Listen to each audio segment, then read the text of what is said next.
নমস্কার বন্ধুরা, আজ আমি আপনাদের সাথে শেয়ার করব নানপুরি রেসিপি। তার জন্য ময়দা নিয়ে নিচ্ছি। ময়দার মধ্যে কিছুটা পরিমাণ চিনি, কিছুটা পরিমাণ নুন আর একটু তেল দিয়ে ভালোভাবে মিশিয়ে নেব। ভালোভাবে মেশানো হয়ে গেলে এবার দিয়ে দেব আগে থেকে গুলিয়ে রাখা ইস্টটা দিয়ে দেওয়ার পর দিয়ে দেব পরিমাণ মতো জল দিয়ে ভালোভাবে নরম করে মেখে নেব। দেখুন কতটা নরম করে মেখেছি। এবার 2 ঘন্টা রেস্টে রেখে দেব। এবার তারপর ভালোভাবে বেলে নেব নানপুরিটা। দেখুন কতটা মোটা করে আমি বেলেছি, এরমভাবে বেলে নেবেন। এবার কড়াইয়ে তেল দিয়ে নানপুরিগুলো ভেজে নেব।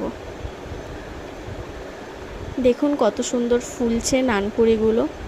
এভাবে ভালোভাবে সবগুলো নানপুরি আমি ভেজে নেব। নানপুরির সাথে খাওয়ার জন্য আমি একটা চিকেনের আইটেম বানিয়েছি, ওটা আমি আপনাদের সাথে পরের ভিডিওতে শেয়ার করে দেবো। দেখুন না নানপুরিগুলো কতটা